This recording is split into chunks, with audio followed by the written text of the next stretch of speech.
Clendenin with Yamaha, and I'll show you a little bit about the 4 new iPad apps we have for Motif XF. Pretty exciting. The one that I have up right now is the multi-editor. Basically, it puts the Motif in your hands, and you can mix. You have access to volumes, pans, chorus send, reverb send, channels 1 through 8 or 9 through 16. So I was just mixing down a little groove here.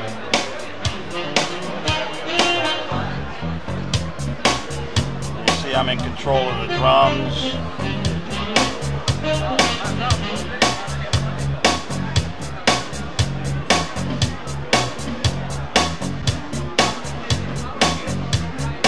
Alright, so this is the multi-editor. You can get to your effects. You can edit, select what effects you want to put on things. You have your master EQ.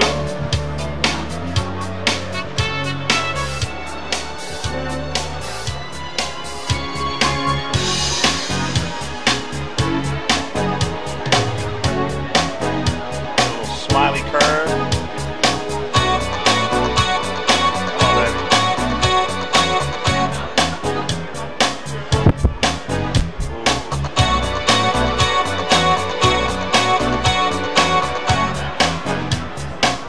You can drop in and edit any of the effects. All your parameters show up. You can see it's receiving MIDI. Turn off and on effects.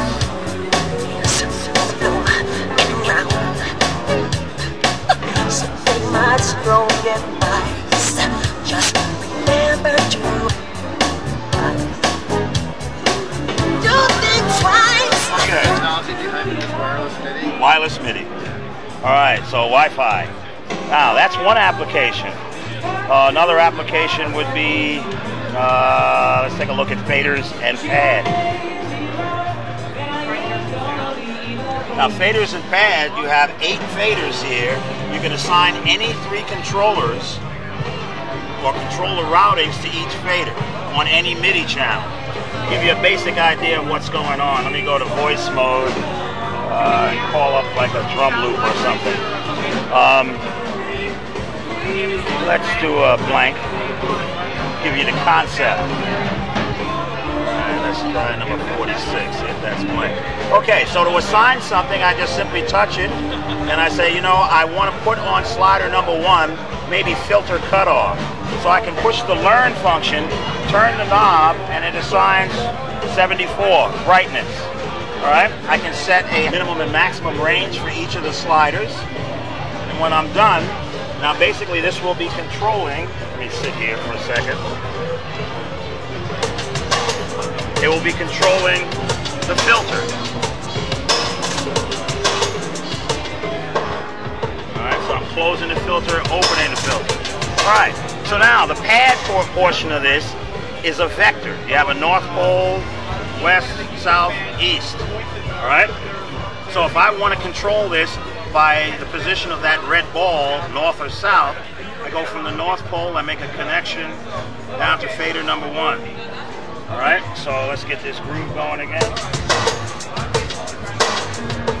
Closing the filter, I'm opening the filter. Okay? That's the basic concept. Alright, it's very simple, but it can get to be a lot of fun.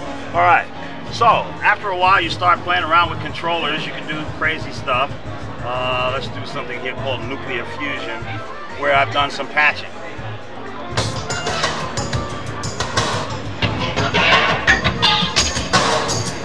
So I'm changing multiple things. I'm moving the mod wheel, I'm changing knob number 1, assignable knob number 1, assignable knob number 2. I'm changing filter cutoff and resonance, attack time, release, all simultaneously with that gravity ball.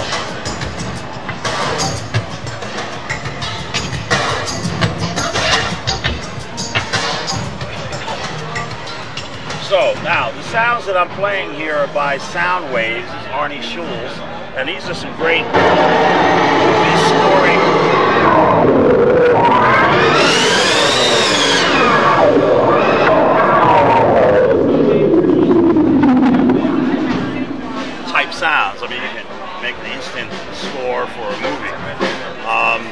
So that's faders and pad. It's an XY pad. Again, it allows you to do vector.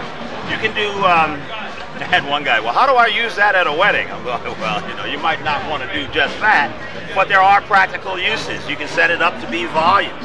You can morph from one scene to another. Pan position, cutoff, resonance, attack, decay, whatever parameters you can dream up. So obviously you can do some cutting edge electronica stuff. It's great for that, but it can be very practical. You can extend your front panel. You can make this faders 1 through 8 and have access 9 through 16. So it can become an additional set of faders for, or knobs. You can have 16 knobs if you wish.